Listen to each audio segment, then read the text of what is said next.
금태환 중단한 거랑 비슷한 국면이 될 수 있어요. 그렇게 되면 시장에서는 금 가격이 일시적으로 폭등할 거다. 모든 물질은 폭발하기 전에, 사라지기 전에 가장 밝거든요. 금도 한번 바짝할 거예요. 네. 네, 그게 이제 내년이 될 수도 있고 뭐 내후년이 될 수도 있는데, 그래서 그 기간이 지나고 정리가 되면 이제 자산의 이동과 어떤 화폐의 가치를 보장하는 어떤 저장고의 지위가 상당히 달라질 거다. 지금 기준으로만 보면 금이 설마 그렇게 되겠어라고 하는데, 그러면 넥스트는 비트코인이네라고 하면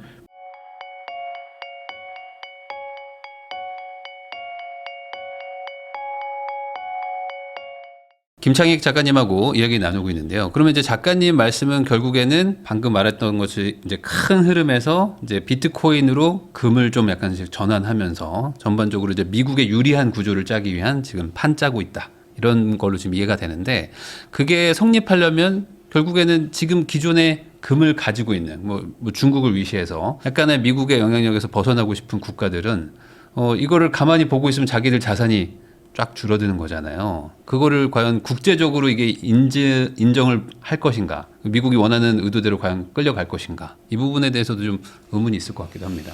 그러니까 제가 이제 거기에 대해서 설명을 이제 일부러 생략을 했는데, 그러면 미국이 금의 가격 상승이 달러의 가치가 떨어지는 거니까, 그러면 이제 그 예전에 그 금태환을 중단하는 것처럼 이제 더 이상 금과 달러는 상관이 없어라는 선언을 해버리는 거잖아요. 지금 네.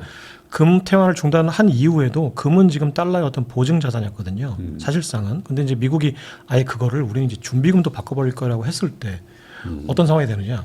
금태환 중단한 거랑 비슷한 국면이 될 수 있어요. 그러니까 그러면 이거 달러의 가치 하락을 미국 정부가 공식적으로 인정한 거네라는 어떤 해석이 이제 단기적으로 나올 거예요. 네. 그러면 반대로 의도치 않게 금 가격이 훨씬 더 폭등할 수 있죠. 미국은 금밖에 없는데라고 할 거예요. 네. 지금 현재 자산가들이나 이제 세대들은, 그러면 금 가격이 일시적으로 폭등하게 되면 다른 자산들에 흘러 들어갈 모든 돈을 금이 흡수하는 국면이 단기적으로 있을 수 있을 것 같다는 생각을 해요. 네. 그게 이제 금태환을 중단했을 때 금 가격이 폭등했거든요. 금하고 달러의 그 연결고리를 끊었는데 네. 반대로 금 가격이 폭등했어요. 시장 가격을 수렴한 거죠. 그러니까요. 그럼 시장에서는 지정학적인 불안감이 생겼을 때 금밖에 믿을 게 없다라고 이제 아직까지 서사가 이제 강력하게 형성돼 있고, 금은 5,000년간 클래식한 자산이니까 당연히 금 가격은 일적으로 폭등할 거다. 그럼 모든 자산에 흘러 들어갈 돈을 빨아들여서 모든 자산은 이제 일정 기간 동안 가격이 상승하지 않을 거다. 그 기간이 있을 거예요, 분명히. 네. 근데 이제 두 가지. 그러면 이제 국제 금융 시장이 미국의 줄을 설 거냐, 중국에서 줄을 설 거냐의 질문이에요, 그거는. 네.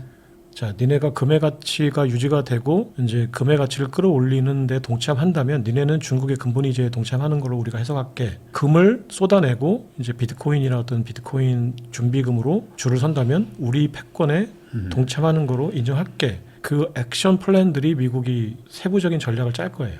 거기에 따른. 그렇게 되면 그게 단기적으로 일단 시장에서는 어떤 또 다른 퍼드에 의해서 금 가격이 일시적으로 폭등할 거다.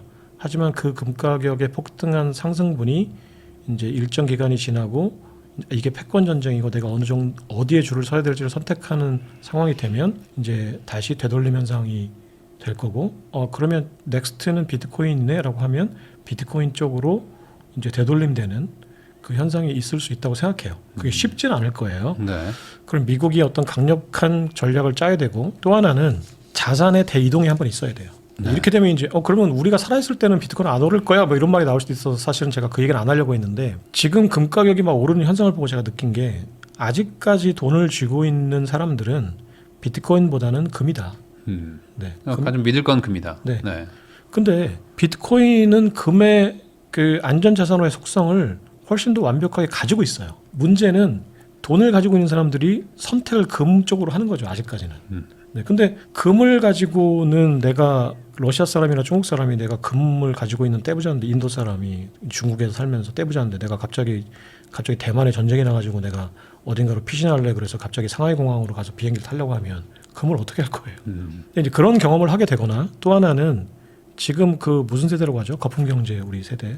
그 버블 경제의 세대가 이제 우리 세대가 다음 세대 MZ 세대 이제 젠지 세대들한테 자산을 넘겨주는 국면이 되면 그 젠지 세대들은 내가 그 누런 그 황금 덩어리 별로 안 좋아해요. 그냥 24시간 내가 그냥 핸드폰으로 거래할 수 있는 금이 좋지. 내가 굳이 저거 아버지가 물려준 저 금괴 저거 보관하느라고 금고값 들지 또 가서 금이 있는지 없는지 매일 확인해야 되지. 또 정부가 와가지고 금은 이제 앞으로 정부만 거래합니다라고 하면은 거래도 못하지. 이런 거 싫거든요. 그래서 지금 현재 금을 살 수 있는 자산을 움켜쥐고 있는 세대가 다음 세대한테 자산을 넘겨준 다음 그게 이제 본격적으로 그 자산 이동이 2030년에서 2045년까지 이제 이루어질 거라고 분석이 되거든요. 그러면 그 상황이 됐을 때는 금 가격은 어떻게 될지 모른다. 물론 이제 5천 년 동안 이어져 왔던 그 어떤 서사가 단박에 되지는 않겠지만 상당 부분 이제 다른 자산으로 그 가치를 넘겨줄 거다. 그렇게 되면 그 중에 10%만 비트코인에 넘겨준다고 하더라도 지금 가격은 서너 배가 돼요. 지금 40조 달러니까. 근데 이제 대표님 말씀하셨듯이 그것이 이동하는 대이동의 과정에서 원래 모든 자산은 모든 물질은 폭발하기 전에 사라지기 전에 가장 밝거든요.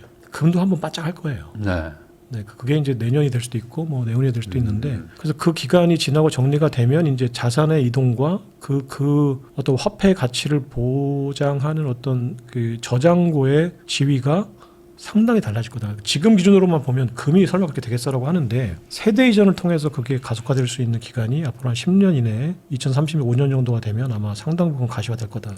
말씀해주신 그 논리가 사실 이제 금을 투자하시는 분들의 논리거든요. 이게 이제 종이금이 너무 많이 발행이 됐지 실제 현물은 없다 그만큼. 근데 이제 이게 억지로 눌러놓은 가격대이기 때문에 현물을 모아야 된다. 그럼 나중에 엄청난 빛을 볼 것이다라고 한 3, 4년 전부터 그런 얘기들을 많이 하셨는데 안 오르다가 최근에 이제 막 이렇게 되는 거잖아요. 그래서 아직도 실제 가치에 비해서 너무 싸다라고 얘기하는 것도 이제 말씀하신 것처럼 공통적인 의견인 것 같기도 한데 그러면은 결국에 단기적으로는 금이 더 좋은 거 아니겠느냐 이런 식의 해석이 될 수도 있을 거예요. 왜냐하면 이게 시점을 되게 좀 길게 얘기하신 거거든요. 그렇죠. 네. 그래서 그러니까 금의 투자와 비트코인의 투자를 이렇게 어떤 순환적인 투자로 보신다면 금 투자를 했다가 비트코인을 옮겨 타는 게 어떻게 보면은 이제 수익을 극대화할 수 있는 방법이기도 할 것 같아요. 근데 이제 금이 너무 많이 올랐다고 하는데 지금 어떤 절대적인 숫자가 중요한 게 아니라 더 수요가 있느냐의 문제니까. 근데 수요가 있을 것 같아요. 근데 미국이 지금 CME 그 시카고 상품거래소에서 증거금을 더 내라고 했잖아요. 은에 대해서. 8% 폭락했거든요. 그러니까 미국이 어느 정도 액션을 지금 그러니까 달러의 가치를 좀 지키려고. 그렇죠. 그러니까 이제 이게 한번 뚫렸다가 사실은 현물 수요가 이제 그 종이 금의 공급을 뚫은 건데 이게 한번 뚫린 거를 막을 수 없었거든요. 한번 그냥 계속 스퀴즈가 나니까. 근데 한번 이제 뚫렸던 상태에서 다시 이제 누르기 시작했거든요. 그러니까 이거를 그러면 다시 금과 은이 뚫을 수 있는 거냐? 당분간은 아마 에너지가 셀 거라고 봐요. 금과 은에 대한 지정학적인 불안감이 계속 커지고 있고 세계화가 반세계화 되는 과정에서 제국주의가 다시 이제 그 지역주의나 제국주의, 블록주의가 계속 득세를 하고 있기 때문에 그러면 그게 전쟁 가능성이 높아지는 거거든요. 그러니까 우리끼리 잘 살자. 위아더 월드가 아니라 앞으로는 아시아 잘 살자. 극동아시아만 잘 살자. 러시아랑 이쪽만 잘 살자. 또는 유럽만 잘 살자. 미국만 잘 살자. 이렇게 되면 서로 뺏어야 돼요. 이제는. 그 국경이 닫히면은 내가 강제로 가서 뺏어야 되니까 전쟁 가능성이 굉장히 커져요. 그러니까 지정학적인 불안감이 커지면서 금에 대한 수요는 당연히 안전자산으로 늘어날 텐데 궁극에 내가 안전자산이냐를 한번 평가해 보시면 다시 또 장기적인 얘기로 넘어가게 되는데 그러면 금이 정말 내가 그 위험할 때 내 자산을 지키는 수단이야? 금은 언제든지 압류할 수 있어요. 실제로 압류했었어요. 그러니까 이게 비트코인이 없던 시절에는 금이 제일 좋았지만 지금은 이제 비트코인이 있으니까 이제 비교를 해주시는 겁니다. 그래서 금은 실제로 미국 정부도 그러니까 그 금을 개인들이 거래할 수 있는 거는 닉슨 축구 이후예요. 그 전까지만 해도 중앙은행만 금을 서로 거래했지 개인들은 아예 금을 거래를 못했고 미국은 아예 이제 앞으로 중앙은행과 개인 간에만 거래를 하고 중앙은행과 다른 중앙은행까지만 거래를 하지 개인들이 미국 금시장에서 거래 못했거든요. 동결시켜버린 거죠. 미국이라는 자본주의 국가나 민주주의 국가에서 금이라는 자산을 아예 그냥 정부가 동결시켜버렸는데 다른 나라는 중국은 더 하죠. 그럴 수 있죠. 금은 사실은 굉장히 불안한 자산이에요. 그 자산가 입장에서 내가 한 돈 두 돈 가지고 있는 거야 나라가 뺏어가건 잊어버리건 아무 상관없는데 내가 수백억 수천억의 금을 가지고 있는 사람들은 너무 불안하죠. 이거 대안을 찾아야 되는데 대안이 생겼잖아요. 비트코인이라는. 내가 지갑에 USB에 가지고 있으면 이거 누구도 못 건드려요. 내가 그냥 꿀떡 삼키거나 내가 정말 어떻게 해서 하면은 정부도 그거 어디든지 모르잖아요. 어떻게 할 수가 없어요. 최종적으로 이제 엑시트를 할 때는 당연히 거래소에 내다 팔아야 되지만 그 OTC 거래도 가능하니까 비트코인은 자산가들 입장에서는 진짜 그 하드 월렛에 감춰놓으면 누구도 뺏어갈 수가 없으니까 그걸 안다면 네, 58년 개띠 세대가 지금은 나도 이게 개인 지갑을 하는 게 불안하고 어떻게 하는 건지도 모르겠고 뭐 해서 지금 계속 배우고 공부하고 있지만 지금 NG 세대들은 저희 젠지 세대들은 그냥 그거 지금 IT 기기 그냥 오픈하자마자 그 매뉴얼도 안 보고 쓰더라고요, 막. 근데 잘 써요. 근데 그 지갑 만들고 뭐 그거 이동하고 내가 저장하는 게 너무 쉽죠. 비트코인으로 하지 그걸 왜 금으로 하겠어요, 걔들은. 그러니까 그런 것들을 고려하면은 이제 장기적인 전망은 결국에는 역전이 될 것이다. 네, 단기적으로는 금을 사는 것도 괜찮다. 단기적으로는 이제 금에서 뭐 스퀴즈가 한번 나올 수도 있으니까 네. 그 금하고의 계속 비교를 얘기를 해주셨는데 그냥 코인 시장 자체적으로 호재 이거는 지금 당장 예측되는 거는 이제 준비금 말고 다른 거는 스테이블 코인인가요? 네. 어쨌든 26년에는 그 스테이블 코인 코인 시장의 좀 훈풍 요거는 어떤지 좀 한번 얘기를 해주시면 좋을 것 같습니다. 본격적인 훈풍은 제가 볼 때는 2027년 이후 같고요. 네. 이제 일부 이제 업체들이 스테이블 코인에 대한 어떤 호재들을 터뜨릴 수는 있어요. 뭐 구글이나 뭐 테슬라나 네. 아니면 이제 뭐 메타나 이런 데서 어떤 상징적인 신호탄이 이제 나오기만 해도 이제 한번 호재가 될 수도 있는데 본격적으로 발행하는 거는 이게 18개월인가 유예 기간을 뒀거든요. 그 올해 7월달에 지니어스 액트가 통과가 되고 이제 18개월이니까 이제 1년 반 뒤니까 2027년부터는 이제 그 규제가 적용이 돼요. 네.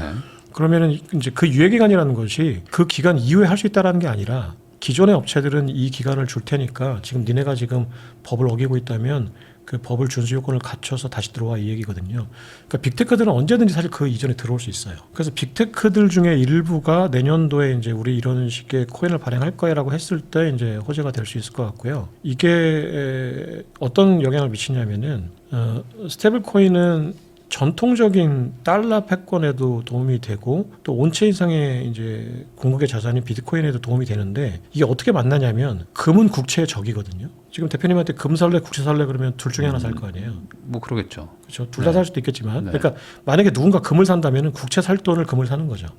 네. 이게 이제 대체제죠. 근데 금하고 비트코인하고 달러는 보완제예요. 달러는 그러니까 비트코인은 국채 수호자예요. 네. 그러면 야, 너 본질적으로 금하고 비트코인하고 본질이 똑같다고 했잖아. 근데 왜 금은 국채의 적이고 비트코인은 국채의 방패야? 라고 하는데 사토시 나카모토가 만들어 놓은 본질은 금하고 비트코인하고 똑같은데 미국의 정부가 지금 이걸 어떻게 활용할 거냐의 어떤 정치적인 수단으로서의 관점이 다른 거예요. 금은 국채 살 돈으로 금 사기 때문에 국채의 적인데 비트코인은 스테이블 코인을 설명해 드리면은 스테이블 코인을 왜 사냐면은 비트코인 사기 위해 사거든요. 그러니까 스테이블 코인의 통화량이 늘어난다는 얘기는 비트코인을 많이 사기 위해서 그런 거예요. 근데 지금 스테이블 코인 액트, 그 지니어스 액트가 어떻게 만들어져 있냐면 스테이블 코인을 사면은 발행자가 국채를 사야 돼요. 네. 스테이블 코인을 많이 산다는 얘기는 비트코인을 많이 살 거란 얘기고 그러면 국채가 많이 팔릴 거란 얘기거든요. 네. 그러니까 정치적인 구조를 이 본질하고는 상관없이 이렇게 만들어 놓은 거예요. 그러니까 비트코인 가격이 오르면 스테이블 코인을 많이 사겠죠. 사람들이 비트코인 투자를 많이 할 테니까. 그러니까 비트코인가 가격이 오르면 스테이블 코인의 통화량이 늘어난다는 얘기고 스테이블 코인의 통화량이 늘어난다는 얘기는 미국 국채 수요가 늘어난다는 얘기예요. 그러니까 미국 정부는 비트코인은 띄워줘야 되고 금 가격은 눌러야 돼요. 미국 네. 국채를 팔려면 금 사는 돈은 국채 사는 돈으로 금 사니까. 금은 달러가 불안하니까 금을 사는 거니까요. 네네네. 네. 그러니까 금 가격은 누르고 비트코인은 띄워야 될 수밖에 없는 게 국채를 팔아서 돈을 써야 되는 미국 정부가 갈 수밖에 없는 길이에요. 근데 나는 이 길로 갈 거야라는 그 지도를 스테이블 코인 법안, 지니어스 법안에서 보여줬어요. 자, 나는 앞으로 국채를 수호하기 위해서 지니어스 액트를 만들었어. 근데 지니어스 액트를 보니까 국채를 많이 팔려면 스테이블 코인 많이 발행해야 되는데 스테이블 코인을 발행할 수 있는 방법은 비트코인 가격이 올라가는 것밖에 없어요. 그러니까 스테이블 코인의 발행량의 90%는 현재 비트코인 사는 데 쓰거든요. 그러니까 스테이블 코인의 통화량이 늘어난다는 얘기는 비트코인을 많이 사기 위해서 대기 자금이 거래소로 들어간다는 얘기예요. 우선은 코인으로 바꿔놓고 기다렸다가 이제 비트코인 이런 거 투자하려고. 그러니까 비트코인에 일종의 투자하는 환전을 한 사람들은 거죠. 네, 그러니까 네. 우리나라 사람들은 아직까지는 스테이블 코인보다는 그냥 현금으로 이제 바로 사죠. 거래소에 사거나 이러는데 네. 미국 사람들이나 지금 그 국제 글로벌 비트코인 거래는 스테이블 코인으로 하거든요. 네. 그러면 내가 USDT를 샀다는 얘기는 USDC를 샀다는 얘기는 비트코인 살 거야라고 의사표시를 한 거예요. 그냥 말 그대로 그냥 계좌에 돈 넣어놓은 거죠. 네네. 네. 그래서 그리고 또 즉각적으로 산다고 해도 그 사람들은 스테이블 코인을 사고 그 돈으로 이제 그 비트코인 사거든요. 네. 그러니까 특히 이제 그러면 코인베이스나 바이낸스의 스테이블 코인 그 계좌에 이제 잔고가 늘었다는 얘기는 곧 내가 비트코인을 살 거다라는 얘기예요. 근데 이제 바이낸스하고 코인베이스가 조금 다른 게 바이낸스는 이제 선물 거래를 위한 어떤 보증금으로서의 스테이블 코인을 이제 많이 사고 코인베이스는 현물 거래를 위해서 스테이블 코인을 많이 사요. 그래서 바이낸스에 돈이 늘었다는 얘기는 내가 지금 선물로 비트코인을 살게 또는 팔게라는 얘기고 또 코인베이스에 스테이블 코인이 늘었다는 얘기는 내가 그냥 즉각적으로 그냥 현물 비트코인을 살게라는 얘기거든요. 근데 지금 둘 다 늘고 있어요.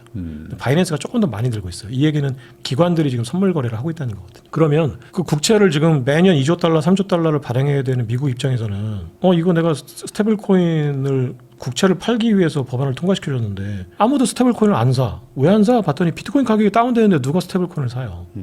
그러면 미국 정부 입장에서는 지금 야 비트코인 가격 어떻게 띄울 수 있어? 정치적으로 계속 블러핑을 하겠죠. 내가 비트코인 액트 뭐 통과시킬 거야, 뭐 비트코인 전력 비축할 거야, 또 정부가 뭐 앞으로 계속 뭐 준비금을 바꿀 거야 이 얘기를 계속 해줘야 비트코인 가격이 어떻게든 올라갈 테니까. 비트코인 가격이 올라가면 스테이블 코인 사고 스테이블 코인 사면은 국채 파는 거예요. 그러니까 금을 누르고 비트코인을 띄워줘야 되는 거예요. 그러니까 이게 금과 디지털, 그러니까 실물금과 디지털 금이 미국 정부가 바라보는 관점이 완전히 반대가 된 거예요. 이건 이제 중국이 금을 키우는 어떤 대항마로서도 있고 또 하나는 내가 국채를 팔기 위한 구조를 짜는 과정을 보니까 왜냐면 지금 중국 정부도 국채 팔죠. 월가도 국채 안 사주겠다고 하죠. 2조 달러 국채를 어디다 팔아요? 2조 달러가 막 매년 발행되니까 사람들이 되게 무감각해졌는데 2조 달러면은 3조 달러면은 2조 달러면은 3천조 원이에요. 우리나라 거의 한 6년 정도의 예산이에요. 이 예산이 한꺼번에 미국은 1년 동안에 그냥 국채로 그냥 돈을 끌어다 써버리는 나라예요. 1조 달러면은 우리나라 돈으로 1,400조잖아요. 무역 적자가 나도 상관없죠. 어차피 그냥 네. 돈 발행하면 되니까. 그렇죠. 1조 달러 국방비가 우리나라 3년 예산이에요. 근데 이게 중국이 사주던 걸 이제 오히려 팔고 안 산다고 하니 갑자기 살 데가 없는 거죠. 중국이 국채 팔죠. 중국이 1.5조 달러의 미국 국채를 갖고 있다가 지금 그 절반을 팔았어요. 그 절반으로 금을 산 거예요. 그 일본도 거의 1조 달러 가지고 있다가 지금 줄었을 거고 우리도 4천억 달러 정도 가지고 있었는데 3천억 달러로 줄었어요. 우리도. 그래서 지금 각국의 정부는 왜냐면은 가만히 보니까 이거 달러 가치 계속 떨어지고 미국이 언제 저걸 정치로 활용할지 모르는데 불안하죠. 그러니까 중국 따라 하는 거예요. 다른 나라들도. 우리는 미국과의 의존도가 더 크잖아요. 서방 세계들도 영국이나 독일도 이거 가만히 보니까 이거 미국에 줄 섰다가는 언제든지 또 프라자 합의하자고 할 거고 지금 프라자 합의하자고 하잖아요. 말하라고 합의하자고 하잖아요. 그러니까 달러에 줄 서는 게 이거 고달픈데 자꾸 이런 생각하니까. 그럼 계속 이제 미국 국채를 팔려고 하고 있고 대안을 어떻게든 찾으려고 하고 있고. 근데 그러면 미국은 가서 그 항공모함 가지고 가가지고 국채 사라고 하거나 아니면 항공모함은 안 쓰지만 항공모함에 준하는 어떤 압박을 줘야 되는데 그게 이제 관세 전쟁인 거죠. 관세 전쟁으로 계속 이제 항공모함에 준하는 지금 압박을 주니까 알아서 그러면 우리가 그런 평가절 상하계를 노리는 거죠. 그 상대국에 그러니까 그 달러를 가치를 떨어뜨려 줄게. 그게 이제 프라자 합의였는데 그걸 지금 관세 전쟁으로 하겠다는 거죠. 그러니까 이런 분위기에서 결국에는 마지막 기댈 곳이 금인데 금 가격까지 이제 붕괴시켜 버리면서 비트코인을 미리 선점해 놓으면 다시 한번 또 제국의 이 엔진이 돌아가기 시작하는 거잖아요. 그때까지 가려고 한다.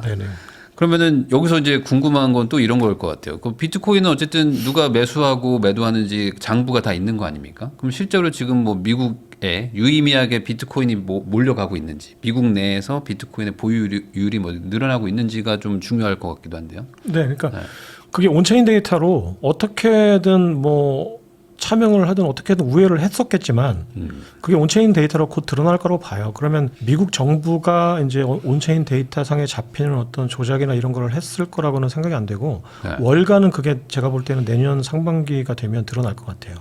그리고 이제 월가는 또 SEC나 또 그 규제 기관에 항상 보고를 하잖아요. 자신들 자산 상태를. 그러면 내년 1분기 그러니까 올해 3, 4분기에 어떤 그 자산 상태들이 보고되는 내년 1, 2분기가 되면 어느 정도는 단서들이 나올 것 같아요. 그러니까 그러면 예를 들어서 JP모건이 지금 3억 달러 정도의 비트코인 ETF와 1억 달러 정도의 비트마인 주식을 가지고 있거든요. 4억 달러 정도를 가지고 있어요. 근데 그러면 우리나라 돈으로 한 6천억 달러 정도, 6천억 원 정도가 되는데 그 1,800억 달러가 연간 매출이거든요. 2천억 달러 정도가 연간 매출이에요. 그 JP모건에. 그 정도 되는 캐파를 가진 금융기관에 비하면은 많은 금액은 아닌데 그거에 대한 어떤 증감이 어떤 상태가 돼 있느냐가 한번 체크를 내년도에 해본다면 제가 볼 때는 일시적으로 감소했다가 반대로 많이 늘어있을 것 같아요. 그러면 이제 3분기, 4분기 때 그 3억 달러가 예를 들어서 뭐 1억 달러나 1.5억 달러 정도로 줄었다가 어느 구간에서 갑자기 그게 오히려 보유량이 늘었다라고 하면은 시장에서 이제 매도 압력을 줬다가 이제 보유 지분을 늘렸다는 얘기니까 그렇게 되면 이제 지금 나오고 있는 여러 가지 추론들이 이제 드러나겠죠. 근데 실제로 그렇게 될지 안 될지는 아마 내년도에 보면 알 것 같고. 그렇게 되면 이제 기존의 반감기 사이클이 아니라 이제 미국 정부가 주도하는 새로운 어떤 사이클이 뭐 네, 시작되는 그러니까, 거라고 볼 수 있겠네요. 네, 그러니까 그 아마 논리적으로 이성적으로 이제 계속 어떤 이쪽의 오피니언 리더들이 계속 그런 제목을 이제 언론에서 그걸 야마 뽑는다고 하는데 4년 주기 끝났다라는 야마를 계속 잡아주면 네.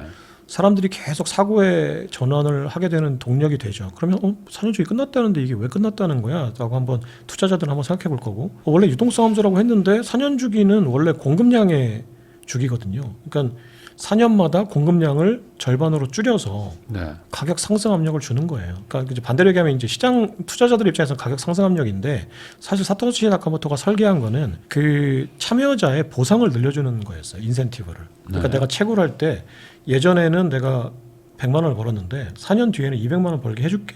그걸 줄여서. 네. 그러니까 단위당. 그러니까 그래서 그렇다면 이제 투자 입장에서 볼 때는 이거 원래 그러면 4년 주기라는 게 공급량이 줄어서 가격이 상승하는 건데 2,100만 개 중에 이미 2,000만 개가 발행이 돼서 지금 매년 매일 450개가 발행이 되는데 이게 2,000만 개 시장을 움직일 수 있어? 앞으로 공급이라는 게 그렇게 중요한 변수가 아니야. 그러면 비트코인 가격은 어떻게 움직이는 거야 앞으로? 공급량에 대한 변수가 없어졌어.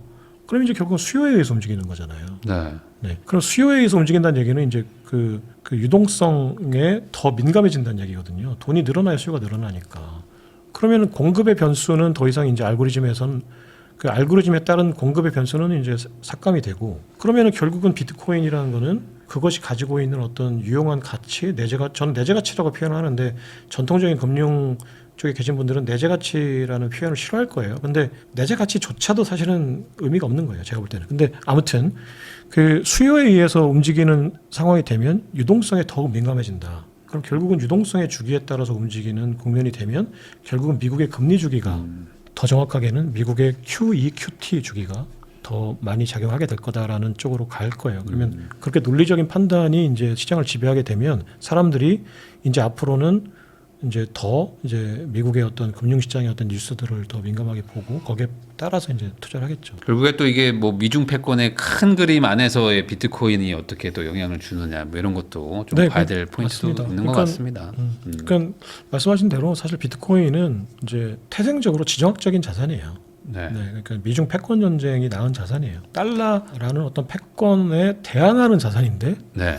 지금 미국의 정부는 반대로 그거를 달러 패권을 지키는 수단으로 포섭하고 있죠. 네. 그렇게 이제 뭐 의도하지 않았었을 수도 있지만 그렇게 지금 약간 변형해가지고 이제 중국을 공격하면서 네. 이제 자기의 이제 달러 가치를 지키는 약간 일종의 잠깐 동행을 하는 거죠. 결국엔 이것도 나중 되면은 또 금처럼 작동을 하긴 하겠지만은.